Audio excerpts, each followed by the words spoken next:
Hello, everyone. This is gonna be my review for the overall Ready or Not full release that was released on December 13th, 2023. So basically, I took the time to play the game again, and I finished all the missions just last night. So I want to give my overall opinions, and spoiler alert, they're overall very positive.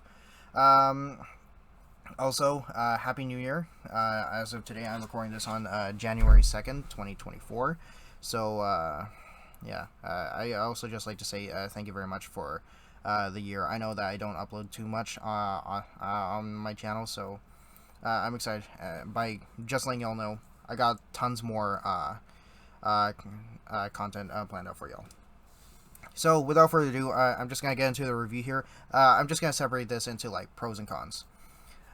First pro is the massive overhaul update. They changed so much of the game that it's like I can't help but feel impressed by it. First major positive is that they updated the police station. It changed from just like this whole like corner building to a full police station where you can unlock more rooms the more you complete the game. So like the more missions that you unlock, you could unlock like a locker room, an evidence room, and then a 911 dispatch. Like it's absolutely amazing. I also love the amount of content that they added. They added some new guns such as the SIG MCX and the F90, which I really like. Just like more content in general. But my favorite part is the amount of missions that they either changed and added. They added stuff such as one it's like set in this cave, in like I think like the border between Los Sueños and Mexico, used for smuggling. Another one that they added. This it's like this beach house that is used to manufacture illegal weapons, just stuff like that. I really like the amount of missions that you. I think they added like 5 new missions, and I like how they also overhauled a lot of missions, such as the Carriers of the Vine, which changed from just some vine house uh, in like the outskirts of the city to a full on like backwoods cult type thing, which I really like. It changed like the entire vibe of it. Definitely made it more creepy looking. And lastly, the Port Hoken or hide and seek map is just absolutely disturbing, which I think fills out their overall goal of uh, environmental storytelling and showing a more realistic aspect on the realities of what police have to face, which I absolutely liked. Okay, I should be aware that it's like, yeah, it's in a macabre sense, but at the same time, I also genuinely respect how they're able to keep such a respectful, quote unquote respectful tone of their overall goal. Um, Lastly, I like how you could also be able to customize your character, where the more missions you complete and with certain grades, you could be able to yeah, you could be able to unlock, like, let's say a new vest, or like this new shirt or pants and stuff like that. I really like what they did with that. And yeah, I overall think that the overhaul update and the full release is absolutely impressive. Um, I also kind of like how you have to go and unlock new missions, so you can't just like go play hide and seek, or you want to play Valley of the Dolls, or you want to play Twisted Nerve. No, you have to go and unlock these missions. And lastly is the one thing I like is the whole squad mechanic, because the major aspect is now you have a full squad that you have to watch over their mental health, because for every folly that you make, it can decrease their mental health, and it could either like throw them into therapy, or it will and then they'll have to return, or they'll just straight up leave you.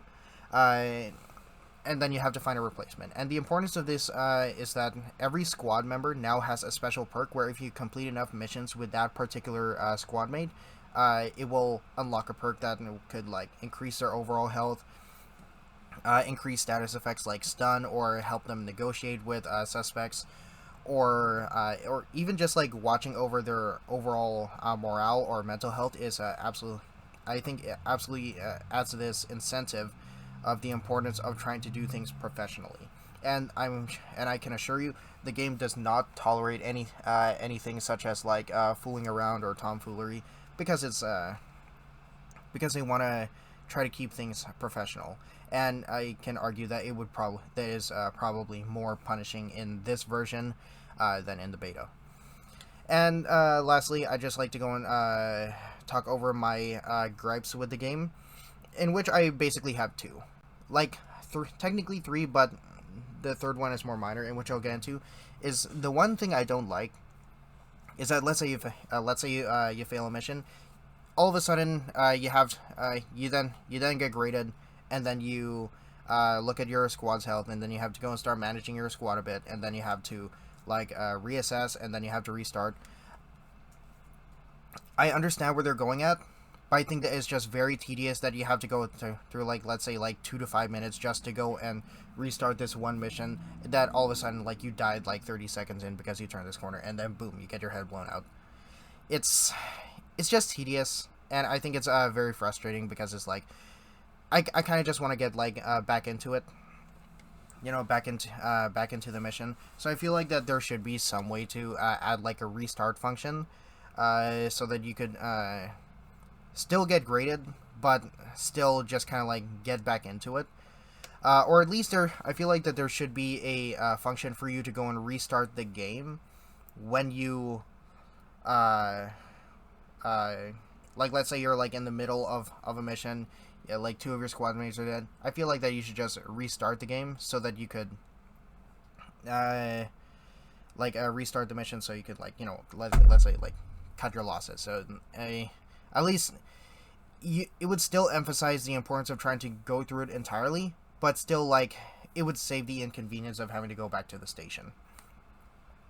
And so now my two major issues is mainly when it comes to the AI, because I think the AI is very janky. The squad AI is every now and then they wouldn't follow an order, and like when I would clearly point to them like, hey, arrest this guy, they wouldn't.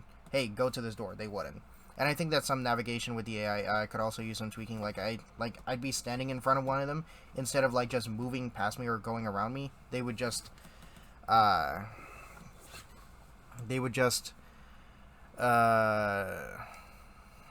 like tell me to go and move themselves. It just feels like, it could use a little tweaking there.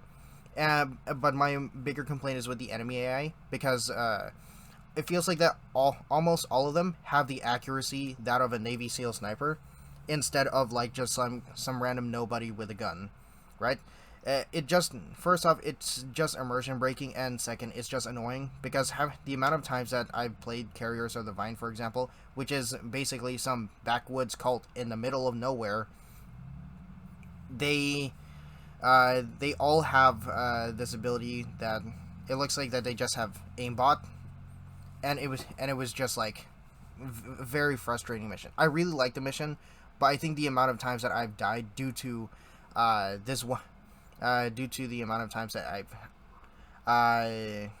I've just turned the corner and get my head blown out is just absolutely annoying. Maybe I could be coping, but at the same time, I feel like that this has gone long enough that it's not really coping, and it could use some serious tweaking to adjust it. I can understand that groups such as like Bolton Security, they have to be good at defending a place, so they have to have some form of professionality with guns. But no, they pale in comparison to this backwoods cult in the middle of nowhere.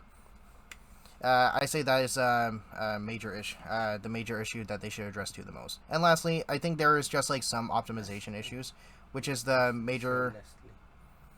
This is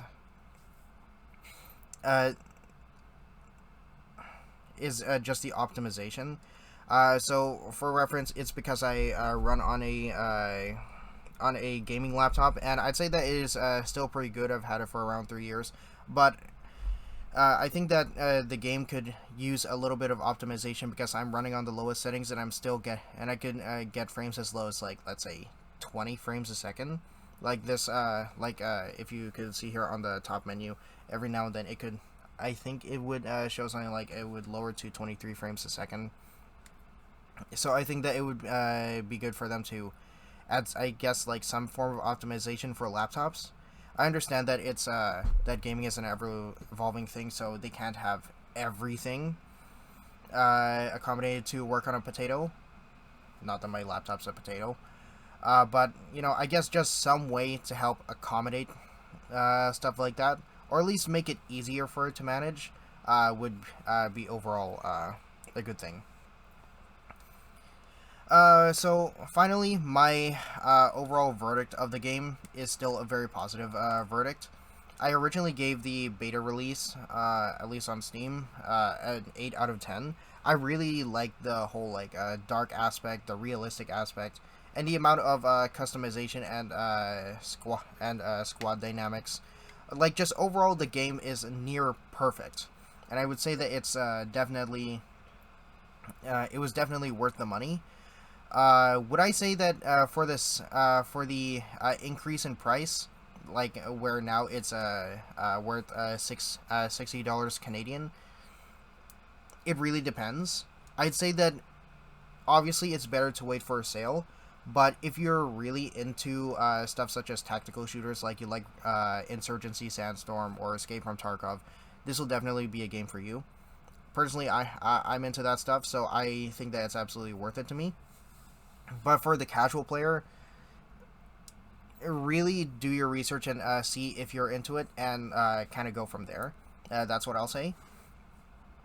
And my overall review, verdict of it, as of now, is as an 8.5 out of 10. I really liked it. I've been an avid supporter of the game since it released on Steam officially, like all the way in 2021, and I've also been wanting to get my hands on the game since 2017 when they released the trailer, which also, not to mention, genuinely one of the greatest trailers I've ever seen of a video game. I really love it that much. So, okay, I like to keep this short and sweet, so I'm just gonna leave it there. Thank you everyone for watching and taking the time to see this review, and I'll go and see y'all in the next video. I got tons more videos planned. I don't know when they'll release, but I can guarantee you I'd say that they're going to be longer videos, trying to go and be more abstract and stuff like that, so yeah. Alright, y'all have a good day, and I'll see you in the next one.